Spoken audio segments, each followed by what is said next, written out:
Search. Donc, search. Sixième rencontre. Bien sûr, on va parler d'IA, parce que comment parler de search sans parler d'IA. La dernière fois, on a parlé de content. Et voilà tout ce dont on a parlé. Bien sûr, du fameux Red Bull, le coach du... Ça va? T'es en retard sur le retard? Ouais, bon alors, vas-y.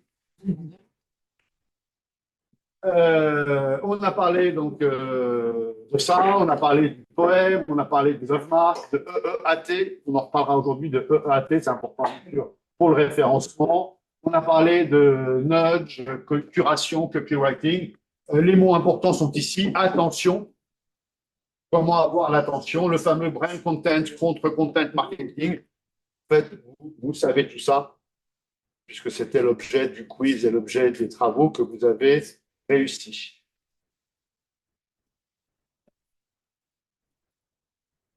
C'est un nudge, ça, le réveil, comme ça, tac, tac. Oui.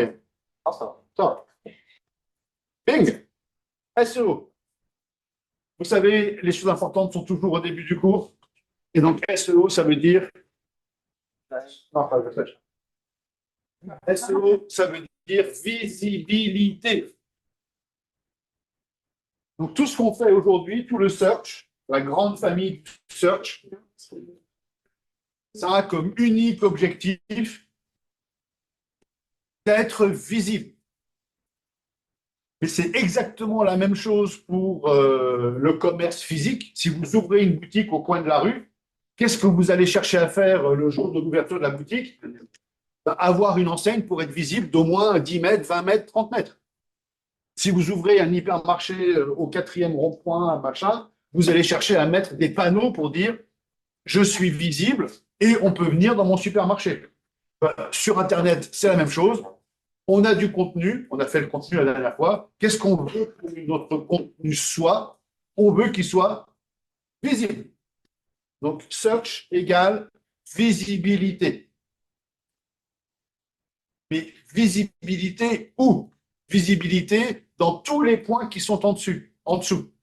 Et j'attire votre attention, ce sera l'objet à la fois du quiz et à la fois d'un workshop, et même des deux workshops, les deux grandes branches de la visibilité, il y en a plein d'autres, mais les deux principales branches de la visibilité sont, un, le web, avec tout ce que ça comporte, on va le voir. Deux, l'IA. L'IA et le web, c'est des choses totalement différentes. Pas opposées, mais totalement différentes.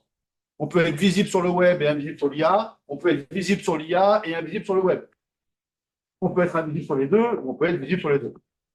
Donc, premier embranchement de ce cours sur le search, c'est de la visibilité sur le web et c'est de la visibilité sur l'IA. C'est les deux premiers points qui sont ici. Visibilité sur le web, visibilité sur l'IA. Là, c'est fondamental. Si vous ratez ce premier embranchement, vous ratez toute la suite. Parce que si vous prenez que l'embranchement web, vous allez faire un travail web. Ça va être très bien sur le web, mais notez que sur la moitié du boulot. Généralement, on ne fait pas que l'IA, parce que tout le monde sait que le search, c'est du SEO. SEO, vous l'avez tous dit, search, dites bien engine. Engine, pas I. Engine, ça se dit engine. Search, tous ceux qui veulent se la péter avec... non. UX, soyez simple, UX, engine. C'est comme ça qu'on dit. Search Engine Optimization. Donc, techniquement, le SEO, c'est gratuit, naturel, organique. On ne peut pas acheter sa place. C'est le ranking du Search Engine. C'est le ranking du Search Engine qui vous place à la position 0. Elle existe. Attention, position 0. 0, 1, 2, 3, 4, 1000, 2000, 10 000, 20 000. Très bien, exercice pratique.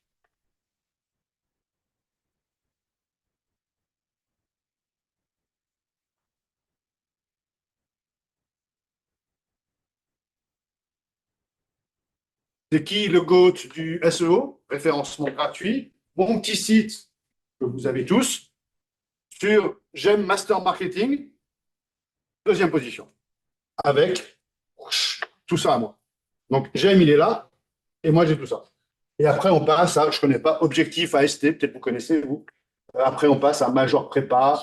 Et tous ces gens-là, ils sont prêts à payer 10, 20, 30 euros du clic pour être à ma place. Mais comme c'est du SEO, Search Engine Optimization, c'est gratuit, c'est juste, entre guillemets, je ne vais pas me lancer des fleurs, la qualité du site, l'écriture du site. Et comme sur mon site, bah, vous savez ce qu'il y a, parce que vous me direz tous les jours, il y a plein de choses qui concernent le marketing digital.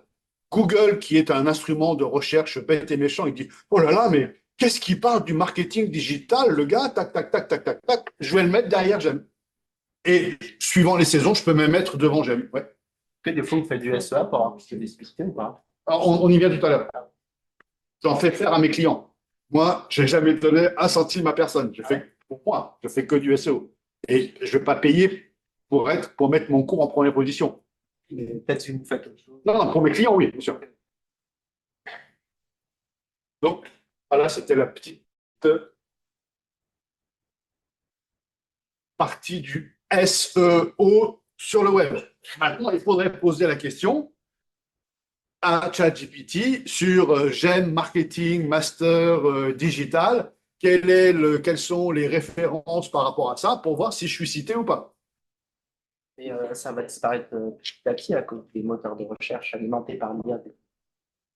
C'est le sujet du cours. Donc on va, oui, oui, ça va pas disparaître, ça va se modifier.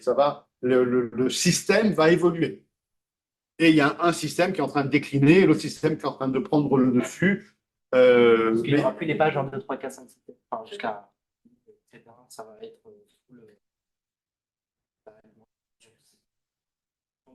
Oui, c'est en train de devenir ça, effectivement. Donc on a le web et l'IA. Donc n'oubliez pas cet embranchement. Okay. Et après, quand on va aller dans le détail, la visibilité, c'est aussi dans les magasins d'app.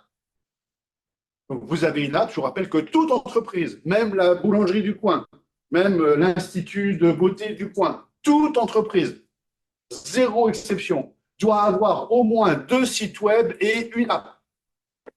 Est-ce que votre entreprise, qui est là depuis 20 ans et qui fait 10, 15, 20 millions, 100 millions, 1 milliard d'euros de chiffre d'affaires, est-ce qu'elle a bien au moins 2 sites Internet et au moins une app? Souvent, non. Si votre entreprise fait l'app qu'elle doit faire, parce qu'elle doit faire une app, quelle qu'elle soit, B2B, B2C, tous les B tu veux, l'entreprise doit avoir une app. Eh bien, cette application, elle doit être référencée dans les magasins d'applications. Donc, dans l'App Store et dans Google Play, quand je tape le nom de votre entreprise, je dois avoir une app. Ouais. Pourquoi vous dites que toutes les entreprises doivent avoir une app? Parce que il y a 20 ans, je disais toute entreprise doit avoir un site Internet. Il y en a qui me disaient non, mais c'est pas la peine, on a un catalogue papier. C'est pas la peine d'avoir un site Internet. Parce qu'on est d'accord qu'aujourd'hui, toute entreprise a un site Internet. Même le boulanger du coin. Non? Donc, Ah oui, boulanger. 90%. Boulanger du coin, non, s'il vient d'ouvrir sa boulangerie et il vend Il juste. n'a pas d'intérêt, ses clients, c'est genre du quartier. Sauf s'il veut s'il veut vendre plus loin et tout, mais si sa cible, c'est vraiment le quartier et tout, il n'a aucune raison d'avoir un site. Oui, mais s'il a envie de faire des plats préparés, s'il veut faire des plats préparés et se mettre les Deliveroo, Ah oui, mais là, c'est une boulangerie des quartiers. bah, la boulangerie de quartier, elle a des livreurs Deliveroo qui viennent prendre des petits déjeuners. Donc, s'il veut ça, il faut qu'il ait un site internet pour que Deliveroo se connecte à lui. Oui, effectivement, le gars qui a sa boulangerie et qui fait juste 25 baguettes et qui les vend, bon, il n'y a pas besoin de site. Du coup, je fais une petite pause. Je suis fatigué. Je fais une petite pause et je vous montre une vidéo qui est reliée à ce que vous dites et qui correspond, bien sûr, au cours qu'on fait ensemble.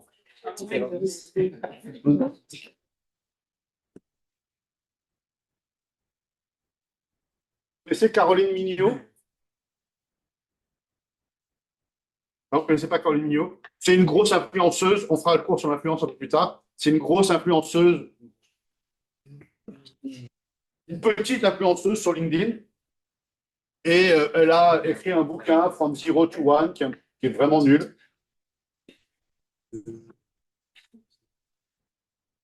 Et elle a quelques bonnes idées. Écoutez-moi ça. C'est du YouTube, un classique. À Bali, ils ont tout compris au business. Tu as le numéro WhatsApp de Spa et tu vas directement pouvoir leur poser toutes tes questions. Tu peux booker ton service, tu peux procéder au paiement, tu peux gérer tes ajustements. Et le mieux dans tout ça, c'est que juste avant ton rendez-vous, tu reçois toutes les informations pratiques pour être sûr que tu puisses te retrouver au bon endroit. Quand je suis allée là-bas, tout le monde m'a dit « Tu vas voir, ils ont du retard, ils ont même pas de site internet. » En fait, les mecs sont déjà dans le futur. Et crois-moi, ça change leur revenu. D'abord parce que l'acquisition, elle est plus facile. Là où tu peux te décourager sur un site internet qui te demande 35 000 champs à remplir, sur WhatsApp, il suffit d'un message, tu as booké ton service. En plus, la conversation, elle continue. Potentiellement, ils vont t'envoyer des rappels qui t'évitent de manquer les rendez-vous. La troisième chose, c'est la fidélisation. Une fois que la personne a ton numéro de téléphone, elle peut t'envoyer ses promotions sans barrière à l'entrée. Tu as l'impression d'écrire à une copine. Et ça crée beaucoup de fidélité. Le futur du marketing, c'est pas créer des schémas toujours plus complexes, c'est au contraire renforcer en permanence ce sentiment de proximité. Et pour ça, il n'y a rien de tel que WhatsApp.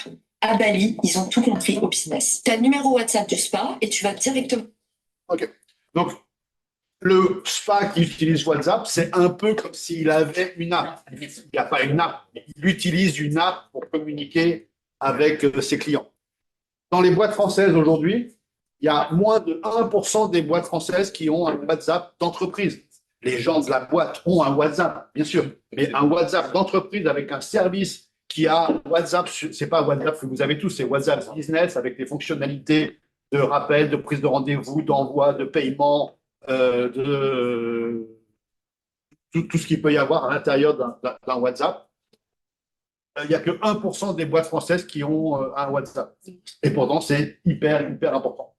Donc, de la même manière que toute entreprise, même le boulanger du coin, sauf s'il veut vraiment faire 100 000 euros de chiffre d'affaires par an, et puis c'est tout ça, il ne veut pas plus et il va bientôt arrêter. Mais s'il veut grossir un petit peu, s'il veut avoir un peu de surface, s'il veut vendre à distance, s'il veut faire du Deliveroo, s'il veut faire du repas de midi, s'il veut faire un peu autre chose que vendre du pain et des croissants, il a un site internet et demain, il aura une app et il aura WhatsApp et il aura Deliveroo qui sont des genres de connexion aux apps. Ouais. Et quel est l'intérêt pour une grosse boîte, je sais pas, par exemple Decathlon ou Orange, d'avoir un WhatsApp dans Ah, énorme! Énorme! C'est-à-dire? Énorme! Decathlon, c'est que j'ai acheté des raquettes de paddle, des chaussures de paddle et un machin, il peut me dire Hubert, et il pleut pas samedi, je vais jouer au paddle. Il peut me dire Hubert, au paddle samedi, si tu as une balle, elles sont en promotion. C'est une communication, le WhatsApp d'entreprise. Je ne parle pas de WhatsApp entre nous, hein, enfin, entre amis ou entre amis. Le WhatsApp est une manière beaucoup plus intime de communiquer qu'un email. C'est l'email de demain. Les Chinois l'utilisent. Il y en a qui ont travaillé en Asie. Les Chinois n'utilisent plus du tout l'email. Sauf pour envoyer le PDF avec le contrat, sauf pour envoyer un modèle, sauf pour envoyer un truc officiel. Mais c'est, on va dire bêtise parce que je n'ai pas le chiffre exact, c'est 10% de la communication qui passe par email, 90 passe par WeChat. C'est hyper. Mais c'est chiant de recevoir des messages tout le temps. On dirait pour les anniversaires, on reçoit toujours des messages promo, etc. Enfin, si on reçoit ça de toutes les entreprises, c'est un. Ah, attention. Sauf que là, tu me parles de SMS. Je te parle de Oui, mais WhatsApp. WhatsApp, oui, mais justement, WhatsApp, c'est encore plus perso, je Non, trouve. parce que WhatsApp, tu peux gérer les gens. Tu peux les mettre en archivé, tu peux les bloquer. Déjà, tu peux faire plein de choses sur WhatsApp. Et puis, tu peux te désinscrire d'un seul clic. Il n'y a pas de souci. Et effectivement, la boîte qui t'envoie tous les ans bon anniversaire, et puis rien d'autre, c'est nul. Mais si on te fait une proposition sympa pour ton anniversaire ou à n'importe quel moment, si tu as envie d'avoir ces propositions, du coup, ça devient agréable. Enfin, voilà une partie de la réponse à ce qu'on étudiait précédemment. Donc, capacité à être trouvé sur le web et sur l'IA, mais aussi dans les magasins d'applications. Et ça porte un nom, ça s'appelle l'ASO, on verra tout à l'heure. Sur les réseaux sociaux, ça s'appelle du SMO, Social Media Optimization. Comment faire pour que votre publication d'il y a 3 jours sur X, sur LinkedIn, arrive dans le feed, on ne dit pas le fil, hein, on dit le feed, c'est ce qui nourrit l'utilisateur dans le feed d'information, en première position, alors que vous l'avez posté il y a 2 jours, 3 jours, 4 jours. Bien, ça, c'est aussi le fait, vous comprenez, d'être visible, que vos interactions sociales soient visibles. Dans les e-boutiques, comment est-ce qu'on peut être visible dans les e-boutiques, chez les e-commerçants? Bonne réponse. Donc, pareil. Donc, pareil. Mais non, pas pareil. Je ne dirais rien dire. Si je prends Amazon, par exemple, ça fonctionne comme un moteur de recherche. Quand on tape quelque chose, il y a un référencement qui arrive en premier. Et, Ah, c'est la même mécanique que pour du SEO. et, Il faut optimiser ça. absolument. Et, vous n'êtes pas allé sur Amazon récemment? Vous n'êtes pas allé chez Sephora récemment? Je prends le site Sephora. Et les gars, il y a de la pub! Vous cherchez n'importe quoi sur Amazon, il y a le référencement dont tu me parles, évidemment, et au-dessus, il y a de la pub. Il y a de la pub. Cette pub, elle s'appelle Retail Media. Je vous montre ces pubs. Il y en a chez Sephora, il y en a chez Carrefour, il y en a chez Auchan, enfin, chez tous les e-commerçants, chez Cdiscount, chez ceux qui sont bien meilleurs, zut, j'oublie leur nom, vous connaissez tous Vente Privée, VP, c'est bien pourri, bien naze, et il y en a un qui est meilleur que Vente Privée, VP, The Braderie, merci. Le nom est tellement facile que je l'ai oublié. The Braderie, eh ben, tu vas sur The Braderie, tu as la pub d'aujourd'hui. Ça s'appelle du retail média. Attention, accrochez-vous à vos chaises. Amazon facture tous les ans pour 15 milliards de retail média. Amazon gagne plus d'argent par le retail média, donc par la pub sur le site Amazon, que par la vente de produits. Donc si demain on interdit à Amazon de vendre des produits, ils disent oh, pas grave, je gagne plus d'argent sans me faire chier à livrer, payer les retours, les machins, les trucs, je gagne plus d'argent par la pub sur mon site que par la vente que je fais. Bon, sûr, s'ils ne vendent plus rien, ils auront un peu moins de pub, mais c'est pas grave. Vous êtes pote avec le routier? Salut. Quelqu'un me dit bonjour. Réseaux sociaux, e-boutique, bien sûr, Google Maps. Hyper important d'être visible dans Google Maps.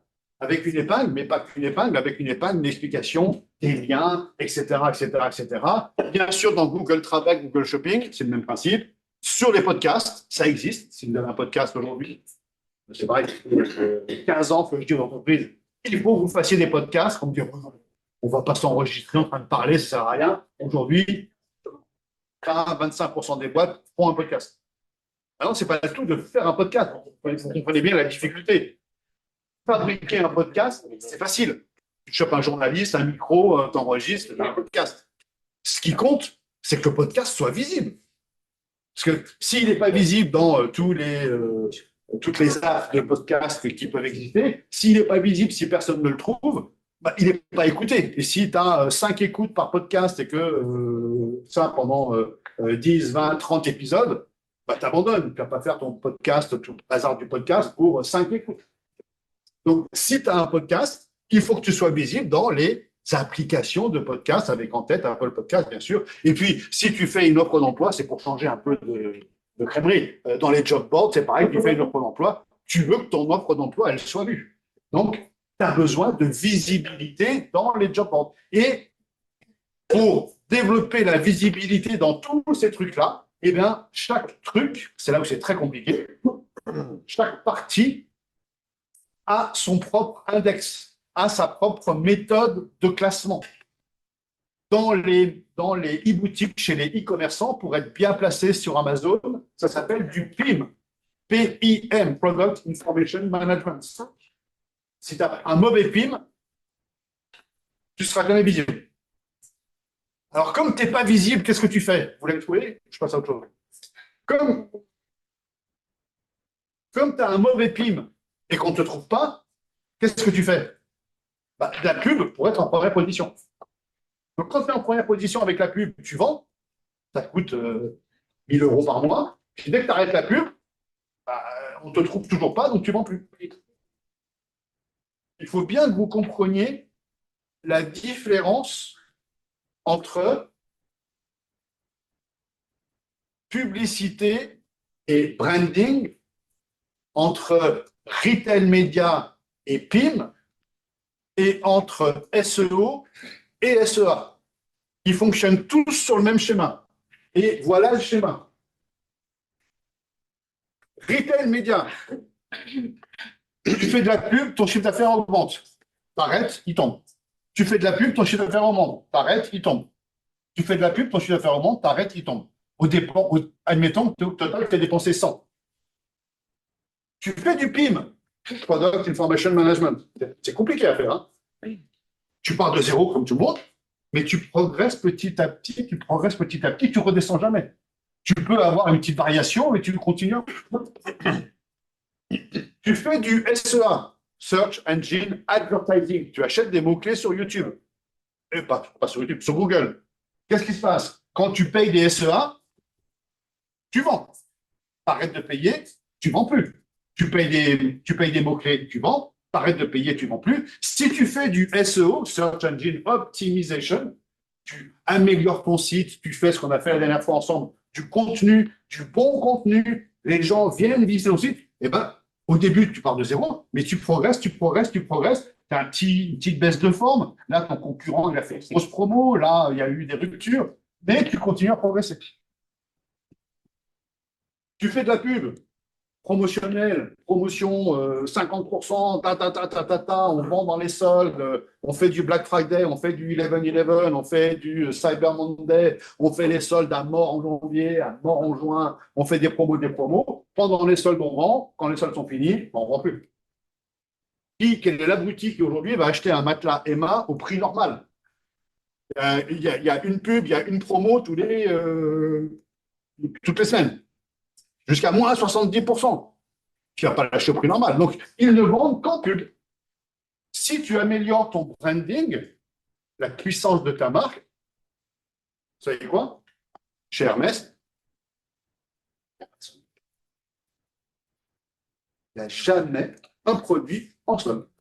Pour les meilleurs clients, ils les invitent au Palais des Congrès, où ils ont mis tous les retours de boutique, et les meilleurs clients seulement, sur invitation, peuvent venir au Palais des Congrès porte-maillot, acheter maximum 2 articles avec 30 à 40% de remise.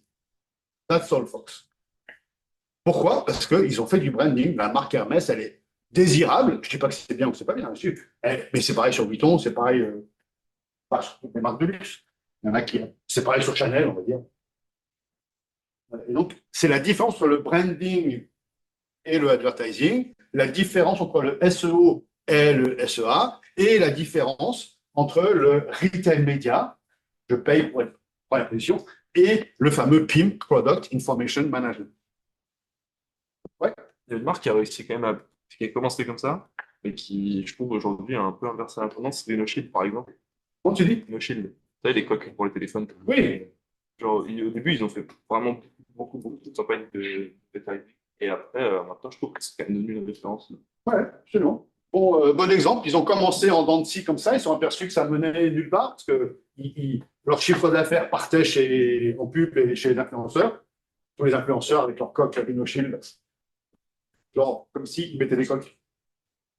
Ils ne mettent pas de coque. Mais ils font quand même de la pub pour InnoShield. C'est pareil, Inoxtag ne boit pas à la gourde Aérope, mais il met quand même sa gourde Aérope. Et la plus grosse douille du monde, ce cours est sponsorisé par NordVPN. NordVPN, c'est le plus naze des VPN. Total. Si vous voulez un bon VPN, allez chez Proton. Proton, c'est des Suisses, il est gratuit. Et gratuitement, vous ne pouvez pas choisir entre Hollande et États-Unis. C'est quand vous connectez, un coup, vous êtes en Hollande, un coup aux États-Unis. Tac, tac, tac. Donc, vous pouvez pas choisir. Et si vous payez, vous pouvez choisir le pays du monde. Mais gratuitement, Proton, vous faites ce que NordVPN vous fait payer des fortunes et avec une qualité vraiment. Et des promesses, vous ne serez pas hacké, vous ne serez pas suivi, vous ne serez pas. Et VPN, pas VPN, on sait très bien ce que vous faites. Ne croyez pas que parce que vous êtes derrière un VPN, vous allez échapper à l'œil de celui qui vous suit. Hop, tranquillou, bilou. Important à connaître, la mission statement, il y en a 2, une officielle, la voilà, de Google, et la deuxième qui est officieuse, j'ai déjà dû vous le dire, parce que je dis beaucoup de choses. Est-ce que vous connaissez la deuxième officieuse? Le slogan chez Google, vous connaissez tous les slogans chez Amazon? Vous en avez assez parlé. It's always day one, customer obsession, no PowerPoints, etc., etc. Always. Toujours parler avec le client. Donc, la mission statement de Google, c'est qu'ils veulent organiser l'information du monde, rien que ça. Toute l'information du monde, ça veut dire toutes les langues. Je ne sais pas combien il y a de langues en Afrique. Je pense qu'il n'y a pas loin de 200, 300 langues en Afrique. Donc, ça veut dire qu'ils veulent organiser les 300 langues africaines, donc l'organisation du monde, pour rendre cette information utile et puis accessible à tout le monde. C'est joli.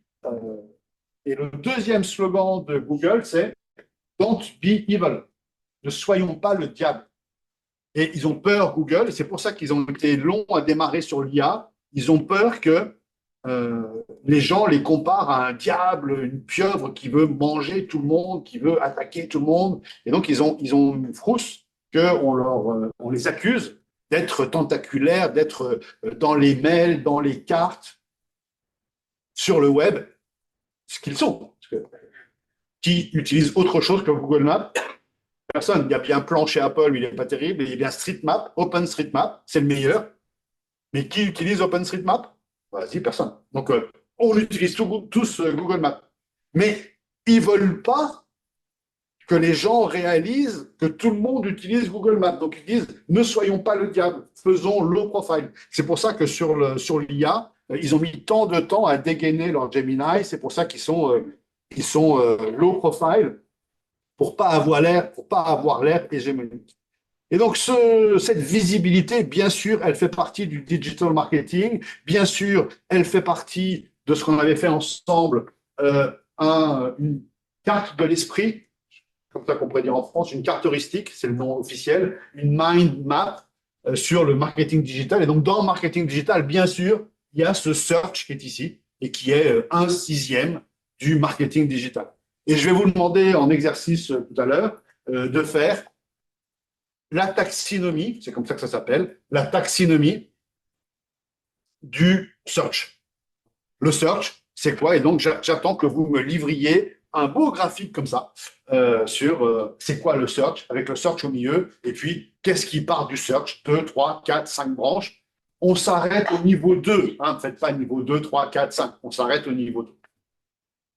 Pour vous rappeler ce que je vous ai dit tout à l'heure, que comme l'UX, le search, il est physique. Je ne reviens pas sur ma boulangerie. Le search, il est sur le web. C'est Google. Le search, il est sur le mobile. Le mobile n'est pas le web. Avec les apps, avec... OK. La visibilité, elle est aussi sur le social. Et pourquoi pas, alors quand je dis métaverse, tout le monde dit non, mais ça n'existe pas, le métaverse. Si ça existe, le métaverse, aujourd'hui, c'est un peu réservé au e-sport, au gaming et à Twitch et à des mondes de gamers. Mais le gaming, réveillez-vous, si vous n'êtes pas dedans, hein, réveillez-vous, le gaming, c'est la moitié des produits culturels français. Le gaming, c'est devant le livre, devant le cinéma, devant la télévision, devant Netflix.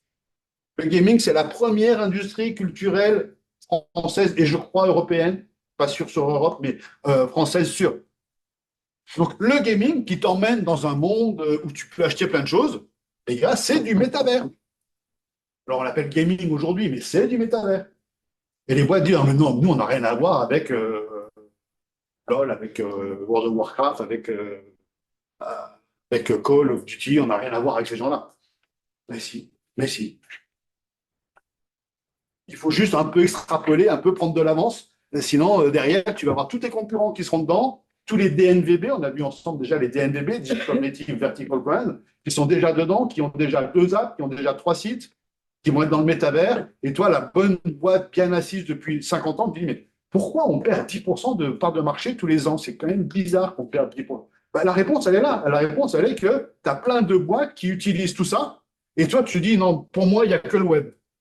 Pour moi, c'est que le web. OK, ben, tu es présent sur 1/5 des réseaux. Pourquoi le slip français? Pourquoi il y a d'autres marques qui font ça très, très bien aussi? Pourquoi le slip français? Pourquoi Jimmy Fairly? Ils ont ouvert leur propre boutique. Ils sont vendus aussi, Bon Marché, Galeries, Printemps, BHP, etc. Pourquoi ils ont ouvert leur propre boutique? Bah, parce qu'ils se sont dit, attends, on va cocher toutes les cases. Le physique, eh ben, on fait une boutique à Montmartre, et, place de l'Abbesse, et on l'appelle Abbesse ton slip, ce qui fait rire certaines personnes, ce qui ne fait pas rire d'autres. Toi, ça t'a fait rire. J'ai un client dans la salle, il y en a qu'un qui s'est marré sur Abbesse ton slip. Eh ben, ça me fait plaisir. Ok, il y a différentes manières de représenter tout ça. Donc, il y a une théorie qui dit, c'est qu'une théorie, hein, attention, je ne dis pas que c'est la vérité, que c'est mathématique. Il y a une théorie qui dit que à chaque fois que tu ajoutes un canal, tu gagnes 10% de chiffre d'affaires. Donc, si tu es présent sur le web et le mobile, tu ajoutes le physique, tu gagnes 10% de chiffre d'affaires. Maintenant, est-ce que des boutiques physiques qui vont te rapporter 10% de chiffre d'affaires en plus, théorie, hein, est-ce que l'investissement dans la boutique physique avec le personnel de la boutique physique, avec tout ça, est-ce que c'est rentable pour 10% de chiffre d'affaires en plus?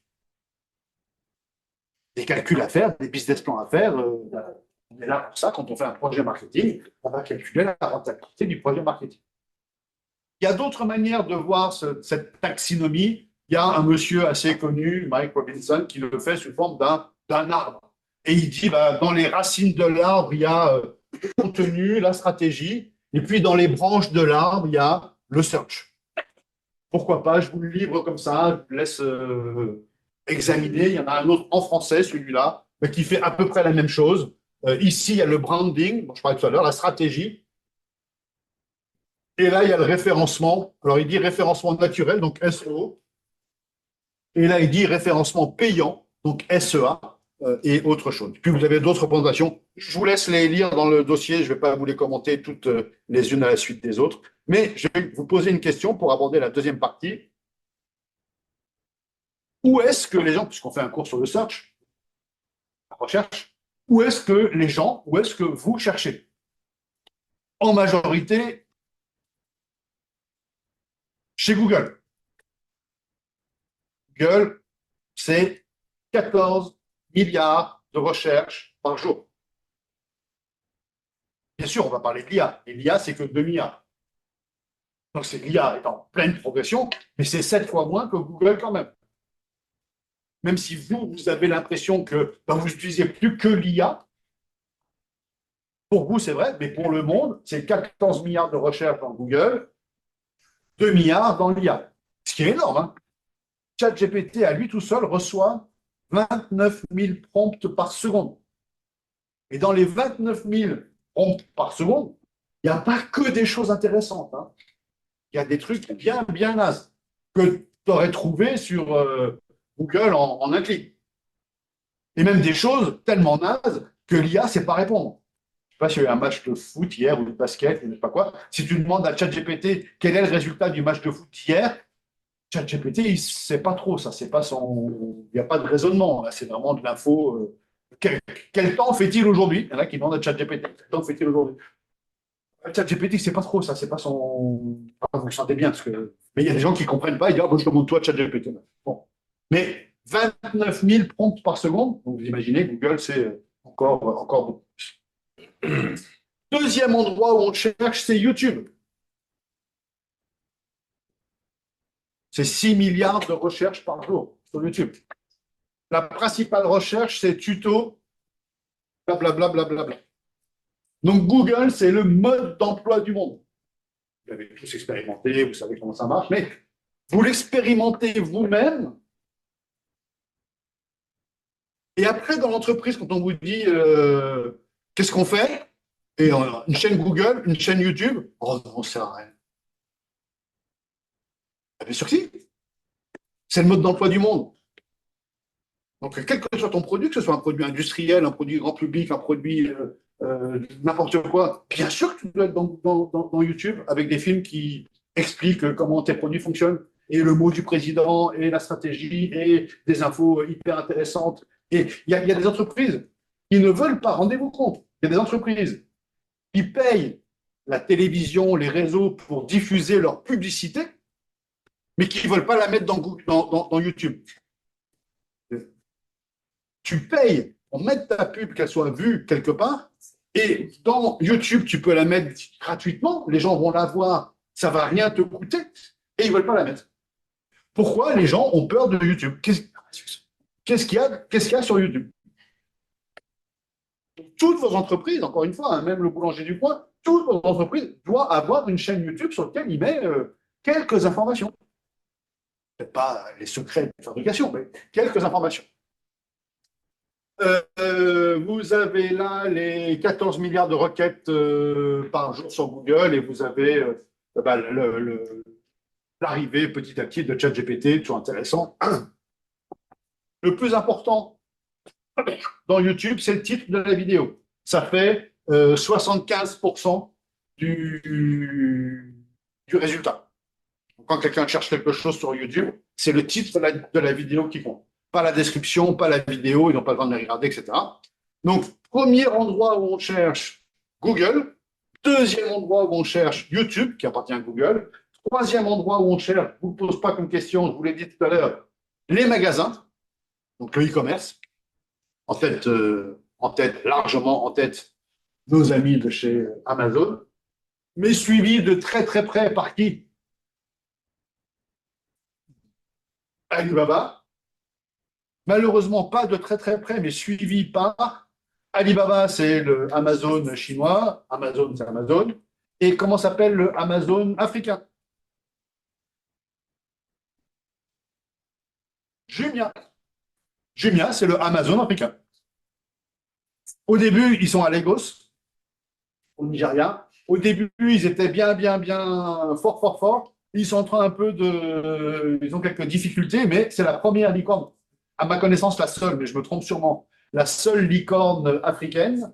Et ils ont eu des super scores. Ils ont une difficulté comme celle de l'Europe. Ils ont une difficulté à s'adapter à chaque pays, à chaque culture de chaque pays. Donc, c'est pas forcément facile.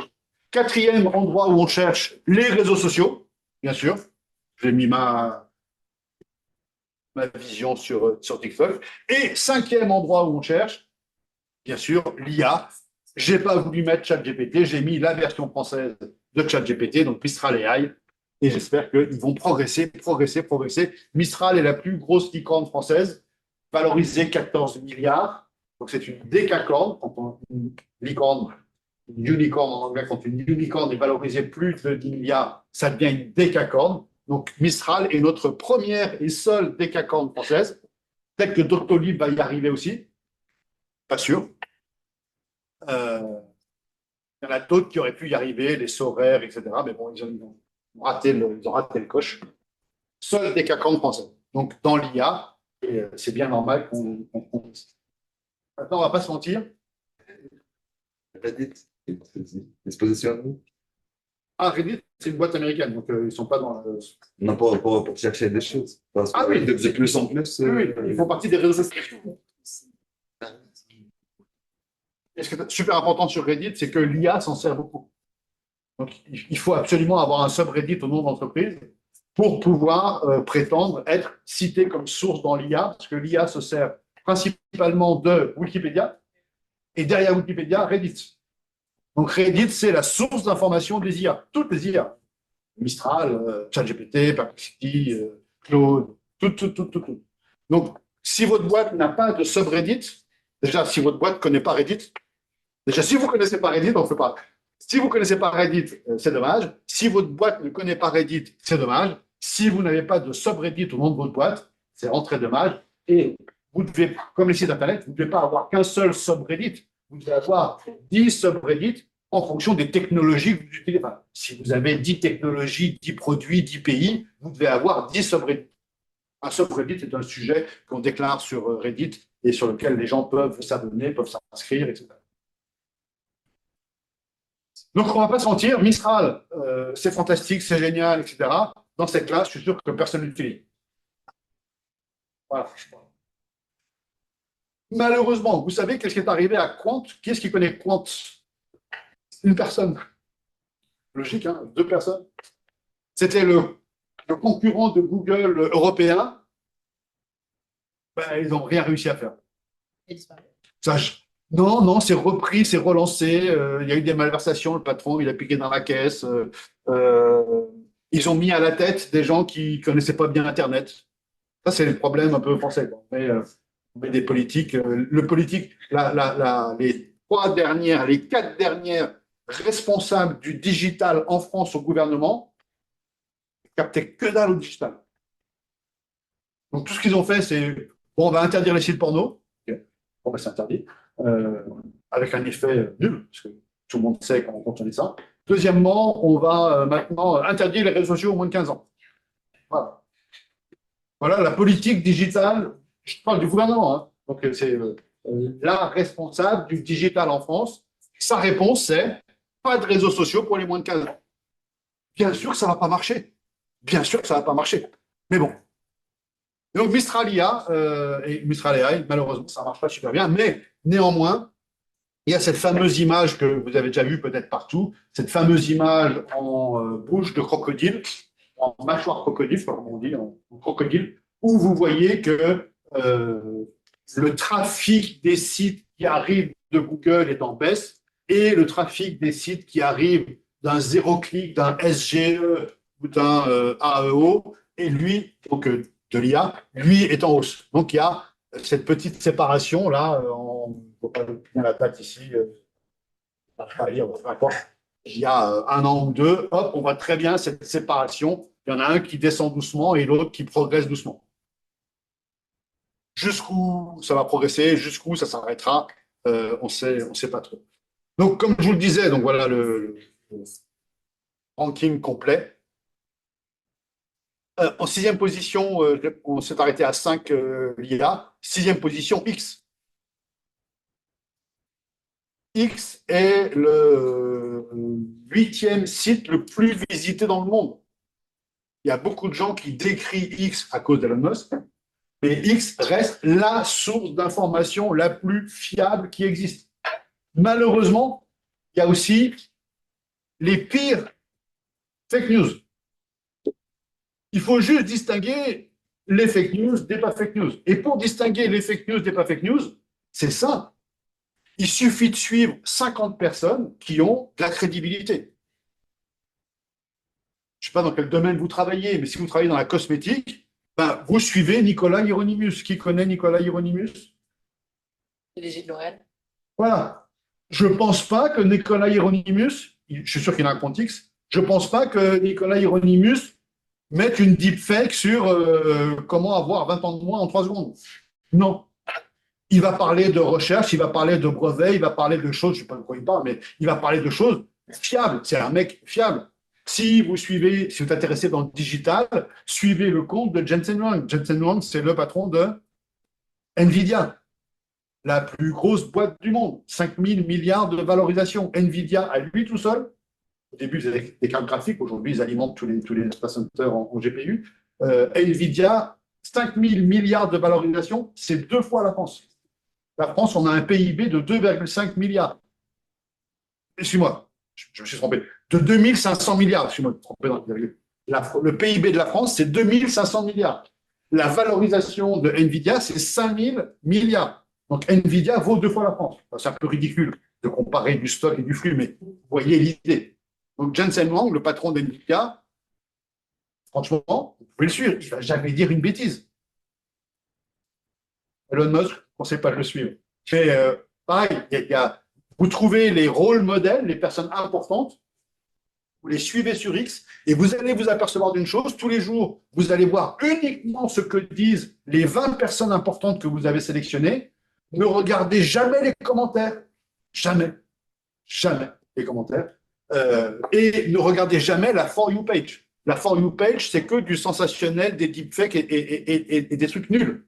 Vous regardez uniquement la colonne des gens que vous suivez et vous avez les informations de votre marché. Et vous allez vous apercevoir d'une chose, c'est que ce qu'il y a dans la colonne des news des gens que vous suivez, ça va apparaître dans les news des newsletters que vous recevez d'entreprise 2 jours après, 5 jours après, éventuellement à la télévision, et 10 jours après dans les magazines. Donc, si vous voulez la meilleure information du monde, elle est sur X. Attention, mode d'emploi obligatoire, sinon vous tombez dans une nébuleuse d'insultes qui est absolument... quelqu'un publie une photo en disant voilà ce qui arrive aujourd'hui. Le 3e commentaire, c'est FDP va bouffer machin, truc bidon. Et le commentaire machin est fait par Toto842 qui a 2 followers, il s'est inscrit il y a 2 mois. Donc le mec, il a créé un compte pour insulter les gens. Donc le matin, il se lève, il insulte 10 personnes et puis il va bosser. Donc il faut juste pas lire. Donc ne lisez jamais les commentaires. Une fois pour rire, mais une fois par an pour rire. C'est vraiment risible, c'est vraiment pitoyable, c'est complètement stupide. Je suis étonné que Elon Musk, le connaissant, Elon Musk n'ait pas éradiqué ces gens qui ont un compte avec 2 followers et qui insultent tout le monde. C'est très facile de les trouver et de les scratcher. Je suis étonné, donc le free speech, c'est bien le free speech, mais bon, les gens qui font 10 posts par jour pour insulter 10 personnes, c'est du free speech, mais je ne vois pas tellement ce que ça apporte. Bon, il suffit de pas les lire. Et on est tranquille. J'ai parlé du gaming. Si vous connaissez cette société, bah, c'est pareil. Vous avez un jeu, il faut que votre jeu arrive en première position. J'ai parlé de podcast. Bah, il y a une boîte qui fait. C'est marqué où? Voilà, du PSO. Je ne vous l'ai pas mis dans les slides hein, parce que c'est trop marginal. Podcast Search Optimization. Donc, on doit être visible. Ah, je l'ai mis les jeux, les gaming, etc. On doit être visible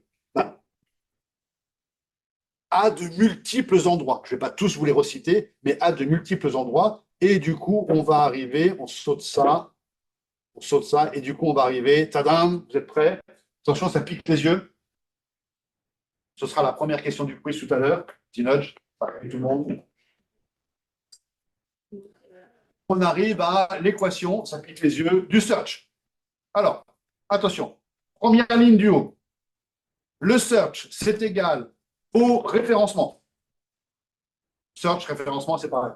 Ou SEM, Search Engine Marketing. Ça englobe tout ça. Ou on pourrait dire aussi outils de visibilité.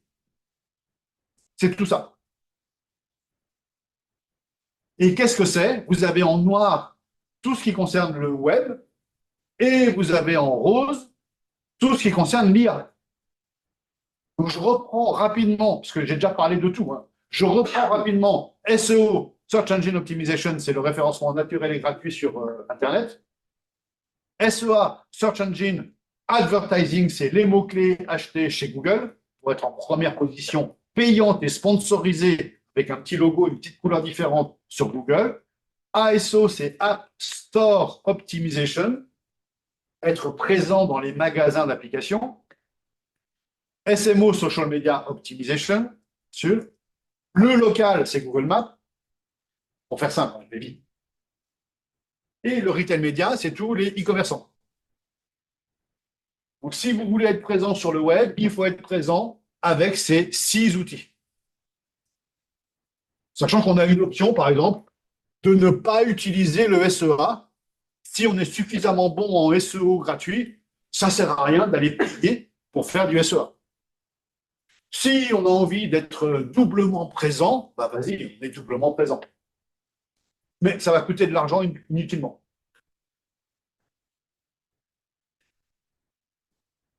À mon avis, tout l'argent dépensé en SEA devrait être économisé pour faire du brand content et améliorer le SEO, qui lui est durable.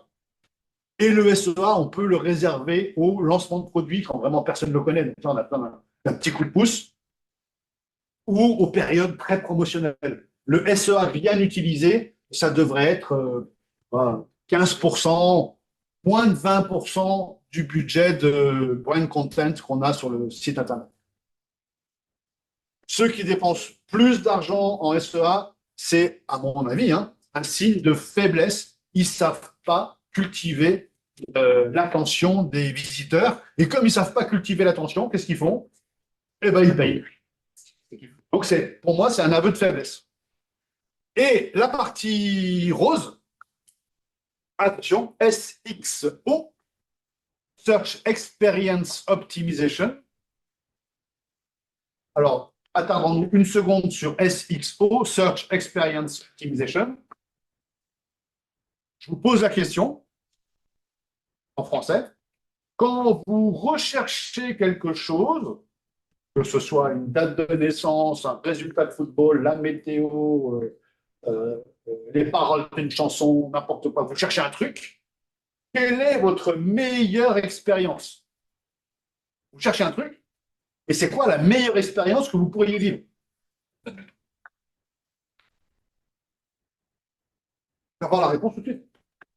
Vous cherchez un truc, si avant d'ouvrir l'ordinateur, je vous dis un papier avec la réponse, vous dites, ah, ça c'est génial. Bon, malheureusement, il faut ouvrir son ordinateur, il faut lancer quelque chose, et l'idée, c'est que tu aies la réponse à la première page. C'est ce qu'on appelle, en d'autres termes, on va le voir un peu plus tard, le zéro clic. Le zéro clic, on ne fait pas la pause à 10 heures, parce qu'on a commencé à 9 heures, qui était formaté sur une pause à 10 heures. Le zéro clic, c'est quand vous tapez votre recherche, que ce soit dans l'IA ou dans Google, vous avez dès la première page, sans avoir besoin de cliquer sur autre chose, d'où l'appellation zéro clic, vous avez la réponse tout de suite. Ça, c'est la meilleure expérience. Vous posez une question, vous avez la réponse, vous fermez l'ordinateur, c'est fini. Malheureusement, il y a beaucoup de cas où, et ce n'est pas du SXO, vous tapez la question, vous avez la réponse, c'est incomplet, c'est pas exactement ça. Il faut cliquer sur un premier site. Non, ils ne sont pas bons. Je reviens en arrière, je clique sur un deuxième site. Non, c'est pas ça. Je reviens en arrière. Aller-retour, aller-retour. C'est pas une bonne expérience parce que vous perdez du temps. Quand c'est quelque chose de très important, ça vous coûte parce que vous avez différents points.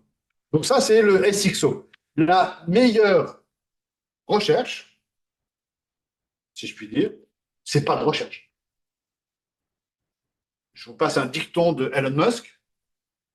The best part pour une voiture, pour un moteur d'avion, pour une fusée, la meilleure, comment on dit, part, le meilleur objet ou le meilleur composant, the best part is no part. Donc le meilleur composant, le meilleur outil, c'est quand on n'a pas besoin d'outil. C'est quand on peut se passer de cette partie-là. Pourquoi, si on s'en passe, c'est mieux? Parce que si on s'en passe, c'est un risque de panne en moins, c'est un truc en moins à fabriquer, un truc en moins à maintenir. Donc, the best part is no part. Vous connaissez tous le meilleur mode d'emploi, c'est pas de mode d'emploi. Quand le fonctionnement est tellement simple que ce n'est pas la peine de mettre un mode d'emploi, parce que quand vous ouvrez le truc, moi, j'ai une personne âgée dans mon entourage qui cherche toujours le mode d'emploi de l'iPhone. Il n'y a pas un livre avec pour se servir de l'iPhone. Ben non, il n'y a pas de livre. Il n'y a pas de mode d'emploi. C'est censé être tellement simple qu'il n'y a pas besoin de mode d'emploi. Donc le meilleur mode d'emploi, ce n'est pas le mode d'emploi. Et le meilleur service client, ce n'est pas de service client, parce que les clients sont tellement contents qu'ils n'ont même pas besoin, vous avez compris la mécanique. Et le meilleur prof, c'est pas de prof. Non. Pardon, je les connais. C'est bien qu'on nous forme. Vous avez compris le principe. GEO, Generative Engine Optimization. Donc c'est comme le SEO, mais pour l'IA. Generative Engine Optimization. SGE, Search Generative Experience. C'est votre expérience d'utilisation de l'IA. SAIO, Search AI Optimization. Et le petit dernier, AEO. Des idées pour AEO? Answer Engine Optimization. Bon, je vous en ai mis beaucoup, il y en a un peu plus, je vous les laisse. Il y en a beaucoup, parce que pour l'instant, autant la partie du haut, elle est claire, elle est nette, tout le monde est d'accord. Ça, c'est fini. Les 6 premiers, c'est fait. Les 6 en dessous, comme c'est nouveau, c'est encore flou. Donc, on ne sait pas, AEO, c'est le petit dernier. Est-ce qu'il va prendre le dessus sur les autres? Est-ce qu'on va abandonner celui qui me semble le moins utile, c'est SGE, Search Generative Experience, mais ou GEO, beaucoup parlent de GEO parce que ça ressemble beaucoup à SEO, donc on parle beaucoup de GEO, on ne sait pas encore vraiment qui va l'emporter. Il y en a qui sont synonymes, SAIO et GEO, c'est un peu pareil. Generative Engine Optimization et Search AI Optimization, c'est un peu pareil. Donc il y en a un des deux qui va disparaître. Pour l'instant, ChatGPT n'a pas dit quelle était la règle. Personne n'a dit quelle était la règle. Chacun utilise certains termes. Donc, je vous les donne tous. Désolé. Donc, si on reprend le côté web, je vous l'ai tout remis comme il faut dans un beau tableau avec les outils qui sont derrière. On ne va pas le regarder en détail, c'est un petit peu long. Ce qu'il faut que vous compreniez, le petit lapin. Pas mal, ça vous va bien. Ce qu'il faut que vous compreniez, c'est qu'on passe d'un monde extrêmement simple, SEO. Pour savoir si je suis bon ou si je suis mauvais en SEO, qu'est-ce que je fais? Je regarde Google. Je suis premier, je suis bon, je suis dixième, je suis nul. Basta. Finito. En GEO, si je veux savoir si c'est bon, il faut que je regarde OpenAI, Perplexity, Claude, Anthropic, Manus, je ne les ai pas tous mis encore ici, hein, XAI, Qwen, DeepSeek, qu'est-ce que j'oublie encore? Il y en a plein que j'oublie. Gemini, bien sûr, pas mille fois raison. Gemini, Llama de chez Meta. Enfin, il faut que j'en regarde des dizaines. Et en plus, qu'est-ce que je tape pour savoir si je suis présent? Moi, vous avez vu, tout à l'heure, j'ai tapé j'aime Master Marketing. Pour ça, c'est ce qu'on fait. Master Marketing, j'aime Master Marketing. Mais comment est-ce que je dois m'exprimer dans l'IA pour savoir si je suis bien placé dans. Je ne vais pas juste taper dans l'IA dans j'aime Master Marketing. Il faut que je fasse une phrase. C'est quoi le prompt? Donc, ça veut dire qu'il y a plusieurs prompts possibles, suivant comment je formule la phrase. Donc, il faut que je teste un prompt, et puis un autre, et puis un autre, et puis un autre. Et ça, quoi, 10 moteurs. Donc, on passe d'un monde où c'était assez facile. Écoutez-moi bien, les gars. Écoutez-moi bien. Dans ce monde où c'était super facile avec le SEO, il y a des milliers de boîtes qui gagnaient hyper bien leur vie en vendant du conseil pour le SEO. Il était super simple. Moi, tout seul, avec mon site stupide de prof à GEM, j'y arrive. Donc, c'est super simple. Je vous laisse imaginer une carrière pour vos idées, pour vos évolutions de poste. Je vous laisse imaginer le conseil qu'il va falloir avoir pour être bien placé en GEO. Là, c'est fois 5. Donc, il y avait 5000 boîtes qui vivaient très bien du SEO. Il va y en avoir 25 000 qui vont vivre très bien du GEO. Si ça vous tente, les places sont offertes. Voilà la méthode. Je ne vais pas vous la décrire, on ne va pas passer de temps dessus parce que c'est un petit peu long. Vous l'avez dans les slides, tu peux photographier, c'est un peu plaisir. Ce serait mieux que je sois à côté, regarde. Donc, vous l'avez dans les slides, bien sûr. Je ne vais pas vous la détailler, c'est un petit peu long. Et voilà le même tableau du côté IA, avec en haut, je pense que AEO, donc le fameux Answer Engine Optimization, je pense que AEO a un petit avenir, j'y crois assez. SGE aussi, j'y crois assez. Et puis les autres, voilà, vous avez tout ça. Ce qui est important, c'est que de bien comprendre la différence entre le SEO et le GEO. Le SEO, c'est des mots-clés. Et le GEO, c'est des sujets. Des phrases complètes, des problématiques. Ce n'est pas juste « j'aime master ». C'est le diplôme qui donne le plus d'opportunités dans le monde du marketing digital. Donc, c'est un sujet. Ce n'est pas juste des mots, ce sont des sujets. Mais pour être bon, bien référencé, alors c'est toi qui as cité Reddit, il faut être dans Reddit, il faut être, bien sûr, est-ce que votre boîte, super important, est-ce que votre entreprise a sa page Wikipédia? Sinon, c'est péché. C'est un péché. Moi, je rentre dans une boîte, il n'y a pas de Wikipédia, je fais virer le directeur de la com. Ah ouais, mais on est super copains avec le journaliste de Capital et on peut avoir une interview dans les Échos. J'en ai rien à secouer. Si on n'est pas dans Wikipédia, on est des merdes. Donc l'entreprise, de base, elle doit être dans Wikipédia. Si elle n'y est pas, c'est que fait le directeur de la com? Elle dit oui, mais on ne veut pas. Et non seulement il faut être dans Wikipédia, mais il faut être dans Wikipédia dans au moins 5 langages. Français, anglais, et puis les langues où on est présent. Oui. Mais Wikipédia, c'est pas en train de. Pas du tout. Ça baisse. Forcément, ça baisse. Là, ils disaient qu'ils étaient en difficulté financière. Ça fait 20 ans qu'ils demandent, qu'ils font un appel aux dons. Non, non, ils ont des réserves, ils ont des sous. Non, ils sont encore là pour longtemps. Le fondateur de Wikipédia, Jimmy Wales, vous connaissez? Jimmy Wales, il a commencé dans le porno avec un site Belize. Puis il s'est dit quand même, faut que je fasse un truc un peu plus chic. Donc il lance Wikipédia et au début, il avait prévu de faire une encyclopédie payante. Et il avait prévu de payer les articles. Et donc il lance Wikipédia et il dit voilà, je paye tous les scientifiques, tous les doctorants, tous les PhD, tous les gens qui réfléchissent, ça donne pas de cours, ils connaissent rien à la vie. Je les paye 1000 euros l'article. En 2 ans, 1000 euros l'article, c'est pas mal quand même. En 2 ans, il a eu 3000 articles. Il a dit, bon, bah, il faut 50 000 entrées pour faire une encyclopédie. Donc j'ai dit, il en faut 50 000, j'en ai que 3000, je laisse tomber.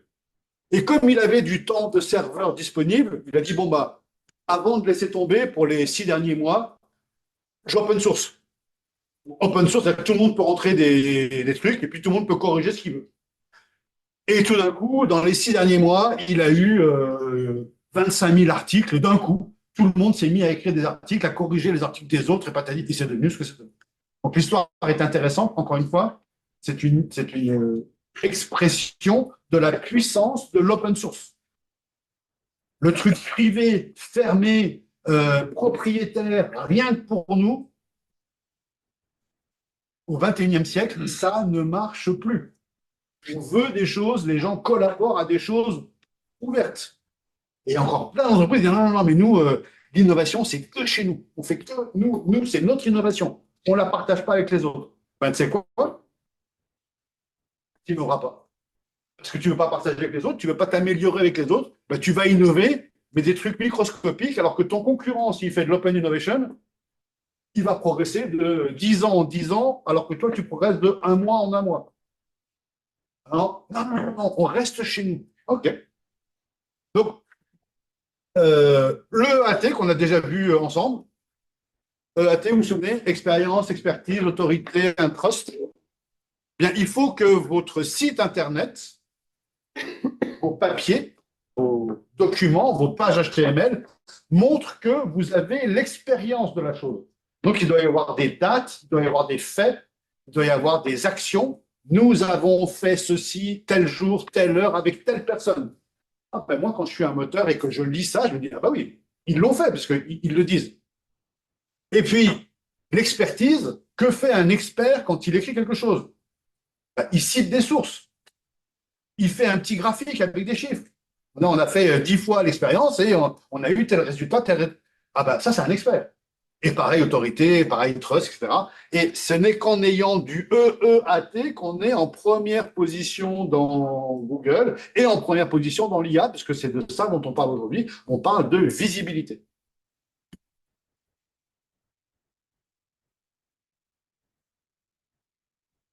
Voilà un petit florilège des mots que vous devriez connaître. Donc, regardez ce nuage de mots qui est absolument magnifique à mon goût. Et, tous les goûts sont en nature, vous n'avez pas de trouver ça horrible. Moi, je trouve ça magnifique. Est-ce que vous connaissez au moins un mot sur deux? Est-ce que ça vous parle? Ou est-ce que vous avez l'impression de regarder un truc de malade mental? Il faut que vous ayez au moins un mot sur deux. Je vous laisse vous faire à ça. Et le mot que vous devez absolument avoir, c'est un véritable acronyme. Un acronyme, c'est un sigle qui est devenu un mot commun. Et donc aujourd'hui, on parle tous les jours, 10 fois par jour, dans le métier, de cercle. Et si vous ne savez pas ce que c'est que le cercle, la cercle, c'est pas serpillière, c'est pas la cercle qui coupe, c'est cercle. Ça veut dire Search Engine Result Page. Et c'est tout simplement, vous en avez vu des millions, hein, des SERP. C'est tout simplement la page de résultats que Google vous renvoie quand vous faites une recherche. Donc la page que Google vous renvoie s'appelle une SERP. Mais c'est tellement utilisé tous les jours que c'est devenu un nom commun. On parle de, et ça va rentrer en dictionnaire, SERP, on va dire SERP, page des résultats de Google. Et vous saurez que ça veut dire Search Engine Result Page, mais peu importe ce que ça veut dire, on vous parle de SERP, SERP, SERP, SERP. Donc, vous devez absolument savoir ce mot-là, si vous ne savez pas, vous n'avez rien à faire dans le marketing digital. Parce que c'est pas ce qu'une SERP.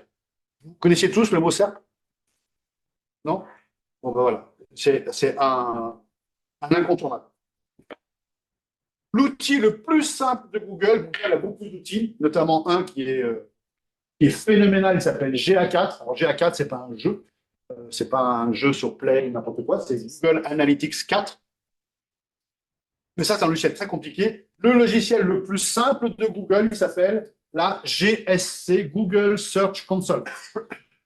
Google Search Console, c'est là où on dit à Google, j'ai fait un nouveau site, j'ai fait une nouvelle page, j'ai fait un nouveau sous-domaine, j'ai fait un nouvel article. Est-ce que, s'il te plaît, parce qu'on parle poliment au robot, est-ce que, s'il te plaît, tu peux venir le visiter, tu peux venir l'indexer et tu peux venir le mettre dans les résultats quand le monde entier va chercher sur ce sujet-là. Si vous ne le dites pas à la Google Search Console, eh bien, Google viendra sur votre site, mais il viendra au hasard.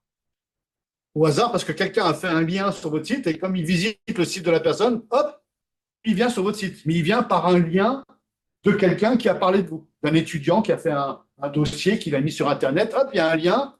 Comme le robot de Google suit les liens, il arrive chez vous. Mais si vous voulez que le travail soit fait correctement d'entrée de jeu, Google Search Console, vous lui dites, j'ai une nouvelle page. Et il vient la visiter dans les 7 jours. Et il vous dit, elle est bien, elle n'est pas bien, il faut changer ça, il faut changer ça, il faut changer ça.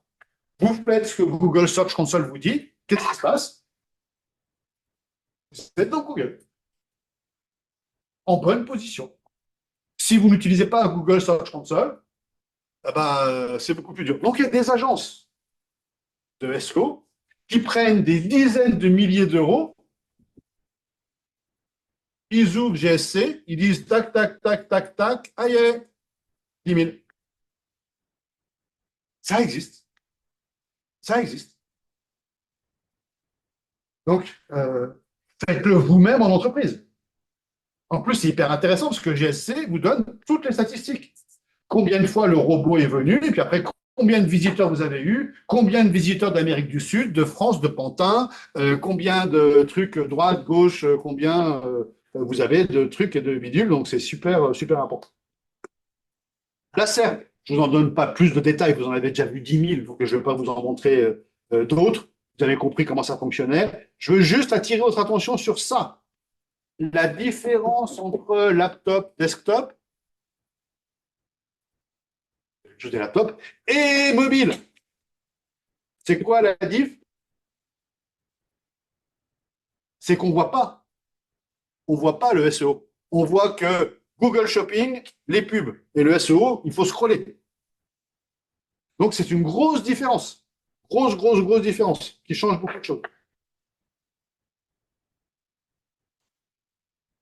Anatomie d'une recherche. Quand vous faites une recherche Google, vous avez fait des millions déjà. Quand vous faites une recherche Google, répondez à ma question. Où est-ce que Google cherche pour vous répondre? Vous dites Pizzeria Pantin. Où est-ce que Google cherche pour vous répondre?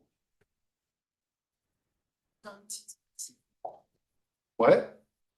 Dans la page. Ouais. Loser. Instruction. Loser. Ça, j'aime bien ça. J'aime bien, moi, j'ai une idée. Non.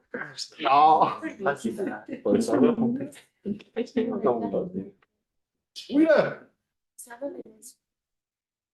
Google cherche sur une copie du web qu'il a fait il y a 14 jours. Donc Google, il a un robot, qui s'appelle le Google Bot, BOT, bot comme robot, ça vient de rabota en russe qui veut dire travail. Donc Google a un robot qui va sur un site, il fait un travail qui s'appelle crawler, c'est pas nager en nage libre, c'est un crawler. Il va sur une page et il fait copier-coller le contenu de la page dans le serveur Google. Il prend tous les liens, c'est pour ça qu'on dit crawl, il prend tous les liens de la page et il va les visiter un à un. Et il copie-colle toutes les pages dans le serveur de Google. Et au bout de 14 jours, les gens qui font une recherche font la recherche sur, c'est ça qu'il est important de comprendre, sur la copie du web que Google a fait dans ses serveurs à lui, avec toute une moulinette d'indexation. Il y a beaucoup de gens qui font une énorme erreur. Vous connaissez le PageRank de Google, et tout le monde dit le PageRank, bah, c'est le classement des pages. Loser. Non, non, non. Le PageRank, c'est parce que le fondateur, un des deux fondateurs de Google, s'appelle Larry Page.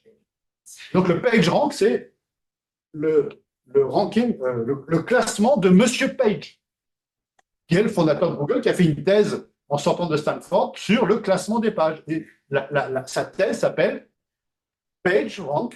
Je suis Monsieur Page et je fais le PageRank. Donc PageRank, c'est Monsieur Page qui a fait un classement. Il a fait un brevet pour ce classement. Et donc, Google copie, et c'est ça que je veux vous dire ici, le robot de Google copie tous les sites, il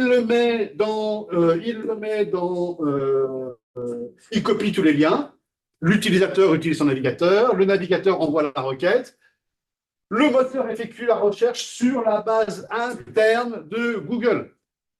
Et sur la base interne de Google, le moteur, il ajoute de la pub, le fameux SEA. Et il vous renvoie une SERP avec du Google Shopping, du Google Maps, du snippet, du knowledge graph.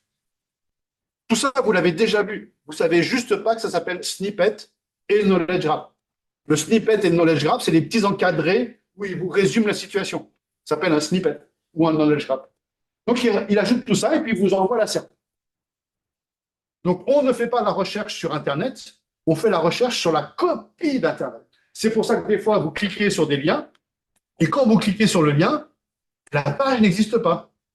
Elle existait il y a 14 jours, mais pour des raisons diverses et variées, la personne l'a détruite. Mais le moteur de Google ne le sait pas encore.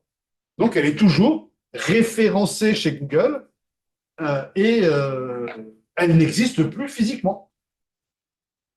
Donc, règle d'or, quelle que soit votre entreprise, quel que soit votre site, on ne supprime jamais une page HTML indexée par Google. On la met à jour, on fait une redirection, on fait des choses. On ne supprime jamais une page. Règle de base, une page, ça pèse rien du tout. Et vous avez deux sociétés qui font la même chose que Google. Une qui est publique, qui s'appelle Common Crawl. Sur Common Crawl, ils font la même chose que Google. Ils ont copié Internet, sauf qu'ils vous le vendent.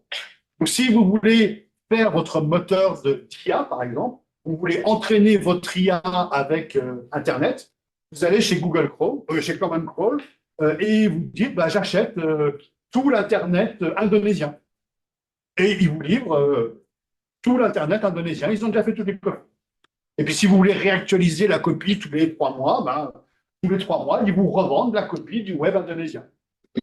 Et vous avez une autre entreprise que je vous conseille d'utiliser, mais vraiment quasiment, pas au quotidien, c'est pas non plus fou, mais que je vous conseille d'utiliser au moins une fois par semaine, si ce n'est pas moi, c'est archive.org, archive.org, qui copie le web dans des serveurs inaltérables, inaliénables depuis 25 ans. Donc, vous avez tout le web depuis même 27 ans. Vous avez tout le web depuis 98. Donc, quand un fabricant vous dit « Moi, j'ai ce produit depuis 2005 », OK, on va regarder ton site en 2005 s'il y avait ce produit-là. Et il n'efface rien. Et on ne peut rien effacer. si vous avez un truc qui s'est passé sur votre site, ça a été copié par archive.org, on ne sait pas qui est le patron, on ne sait pas où c'est stocké, on ne sait rien. Juste, il y a la solution qui est là. Ce qui est bien, c'est Wayback Machine. C'est la même chose, c'est Wayback Machine, c'est archive.org. C'est la même. Pareil. Ah oui.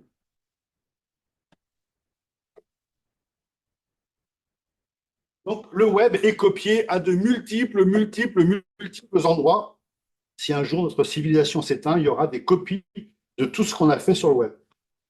Ce qui, je vous l'avoue, n'est pas non plus passionnant. Attention, zéro clic fait partie du quiz de tout à l'heure. Le zéro clic, vous l'avez compris, c'est le fait que une fois qu'on envoie sa recherche, on a la réponse directe. Alors pour nous, utilisateurs, c'est génial. Mais pour qui c'est la chouma? Pour les sites, parce qu'ils n'ont plus de visites. Donc il y a des sites qui n'ont plus de visites. Alors ceux qui vivaient de la pub, genre les médias, ils n'ont plus de visites. Donc leur pub n'est pas affichée, donc ils ne gagnent plus rien. Donc ils sont en train d'attaquer Google, on appelle ça les droits voisins, mais oubliez ce nom, c'est juste pour vous le dire. Ils sont en train d'attaquer Google et l'IA en disant on refuse que vous veniez voir chez nous. Donc au début, Google payait, l'IA payait, et maintenant vous refusez, ok, on vous raye, on ne vient plus du tout. Non, finalement, venez un peu quand même parce que vous nous apportez du trafic. Ah, on vient ou on ne vient pas? Si on vient, c'est gratos, mais si vous voulez nous faire payer, on ne vient pas. Donc il y a ce grand débat en ce moment de est-ce que le site de l'équipe doit être visité par l'IA et par Google pour faire du zéro clic, ou est-ce que l'équipe doit être complètement ignorée de Google? Alors l'équipe voudrait, un peu comme les élèves, hein, le beurre et l'argent du beurre. L'équipe voudrait être ignorée dans les zéro clics, mais être présent dans tous les liens. Donc ils veulent du trafic. En gros, l'équipe veut du trafic. Et la contrepartie d'avoir du trafic, c'est de faire partie aussi du zéro clic. Donc, c'est une énorme difficulté pour les sites des marques parce qu'ils n'ont plus de visites. Et donc, ils vont avoir moins de commandes, ils vont avoir moins d'attention de la part des clients,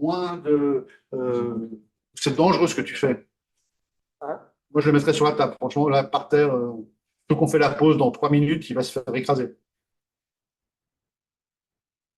Donc, pour les marques, c'est grosso modo plus de commandes, on va faire ça. Pour les médias, et pourquoi est-ce qu'il y a un mur en pierre ici?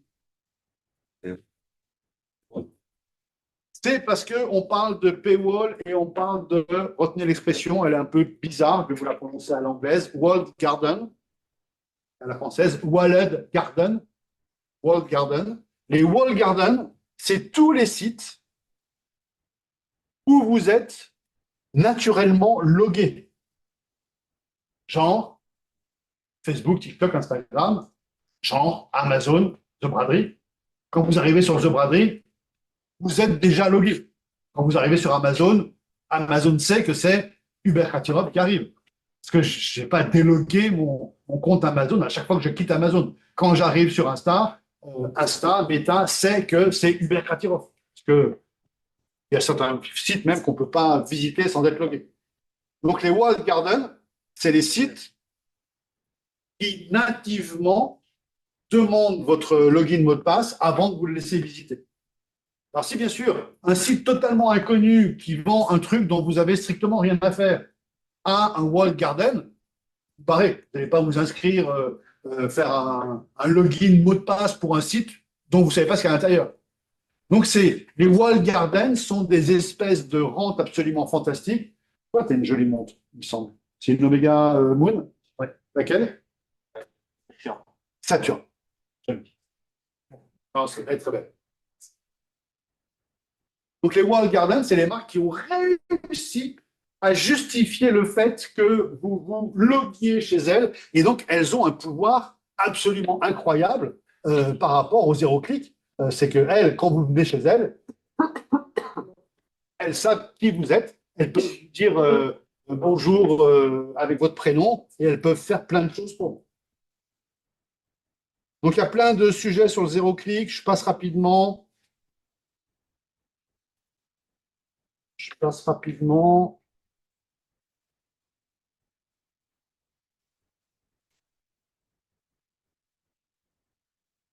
Donc, les choses importantes pour être référencées, elles sont sur cette page. Je ne vais pas vous développer les Core Web Vitals. C'est un peu compliqué. Sachez que globalement, Google a dit, pour être bien référencé, il faut que votre site soit facile à lire, rapide, compréhensible par une machine. Vous connaissez WordPress? C'est de la merde. Pour dire bonjour, juste bonjour. Homepage, juste bonjour. Pas de logo, pas de texte, juste bonjour. WordPress, il a besoin de 800 lignes. Donc le robot de Google, lui, il lit. Nous, on voit que bonjour. Mais le robot, lui, il voit le code. Donc il lit tout le code. Il lit 800 lignes et au milieu des 800 lignes, il voit bonjour. Et il dit quoi? C'est un mauvais site. Alors que pour dire bonjour en HTML, il faut taper HTML, H1, bonjour, fin de H1. Dans le CSS, on dit H1 égale core 200 couleur bleu, machin. Et éventuellement, on peut mettre un body si on a envie de faire ça joli. Mais en 3 lignes, 4 lignes, on fait la même chose. Donc, 4 lignes le HTML normal, 800 lignes le WordPress. Donc, Google, il dit, Google, le robot Google, il s'en fout, mais le robot Google, il dit quoi? Core Web Vital, votre site est nul. Alors que vous l'avez dit que bonjour. Donc, tout ce qui est derrière, ça va être nul. Alors, vous doutez bien que s'il faut 800 lignes pour dire bonjour, combien de lignes il faut pour afficher une photo avec un texte? 1500. Alors, certes, c'est facile à maintenir, c'est facile à faire. Je ne vous conseille pas d'avoir une mise à jour PHP à faire pour maintenir votre site WordPress. Ceux qui savent, savent. Ceux qui ne savent pas, laissez tomber. En tout cas, Google n'aime pas. Et là, encore une fois, les directeurs de la communication disent « Non, mais nous, on préfère WordPress parce que c'est facile pour nous à mettre à jour et tout. » Mais on fait le site pour qui? On fait le site pour que la direction de la communication soit à l'aise? Ou on fait le site pour que Google nous référence? Ouais, mais on ne sait pas le faire autrement. Bah ouais, mais vous êtes là, heureusement, et vous devez savoir coder. Coder en HTML sans rire, ça s'apprend en 3 heures. Faites un tuto sur YouTube en 3 heures. Vous n'allez pas faire des merveilles, mais vous savez lire un code, vous savez débugger un code, vous savez tout faire. En plus, avec l'IA, vous pouvez même prompter votre éditeur de texte en disant « Fais-moi une page d'accueil avec marqué bonjour en énorme. » Et top, top, top, il vous fait la page d'accueil. Il faut connaître le code pour savoir ce qu'il fait, parce que si vous ne savez pas ce qu'il fait, vous êtes un petit peu... vous dites, ah, ça marche, super, mais vous n'avez pas compris pourquoi ça marchait. Donc, ce n'est pas idiot de passer 3 heures à apprendre le HTML, c'est hyper simple. Un enfant de 9 ans doit y arriver. C'est hyper simple. Pareil pour Python, pareil pour R, le langage R qui fait des statistiques. C'est des langages hyper faciles à apprendre. Donc, vous ne devez pas les maîtriser. Vous n'êtes pas ingé. Vous ne devez pas les maîtriser. Mais vous ne devez pas avoir peur devant une page de code. Voilà, où est mon problème? Tac, tac, tac, il est là, hop.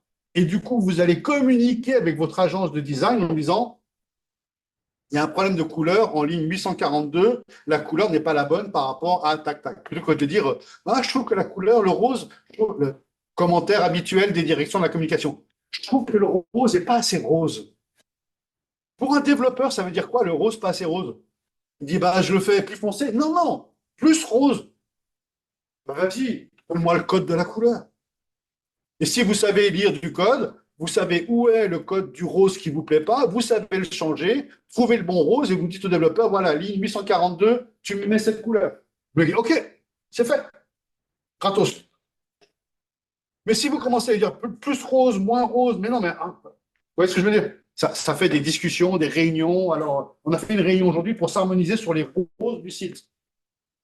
Et donc, ça, forcément, c'est facturé 1000, 2000, 3000 balles pour changer une couleur. Mais si vous dites juste, tu mets ce code à la place de ce code, c'est gratuit. Même, vous pouvez le faire vous-même, mais ça prend autre chose. Donc, les Core Web Vitals, c'est Google qui dit, voilà ce qu'est un bon site. Et je peux vous le dire tout de suite, les Drupal, les WordPress, les Wix, c'est de la merde. Pour Google. Pour Google. Donc, si vous voulez faire un site juste pour montrer à vos amis comme votre truc, il est joli. C'est très bien, pour faire un MVP, c'est très bien. Mais dès qu'on passe dans la vraie vie de la production et de la présence sur Google et sur les IA, c'est nul. Le EEAT, on l'a déjà vu ensemble, donc je ne reviens pas dessus. Ce qui compte principalement dans les Core Web Vitals, c'est la rapidité.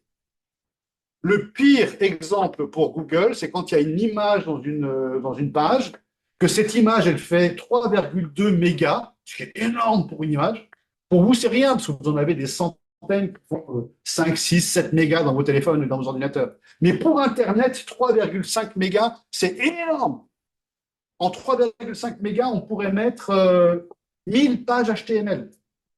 Donc 1000 pages HTML, oui, ça fait 1000 pages HTML contre une photo. Donc 3,5 mégas, c'est énorme. Donc première erreur, ne pas réduire les photos.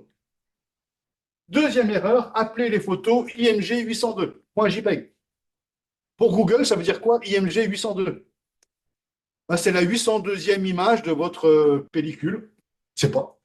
Alors que si vous mettez cette image, c'est coucher de soleil sur la plage avec un dîner entre amoureux qui pourrait faire penser que nous sommes aussi sympas que ce moment radieux, .jpeg, ben Google, il a compris de quoi parle l'image. C'est pas la même chose que texte de remplacement. Si, c'est le alt.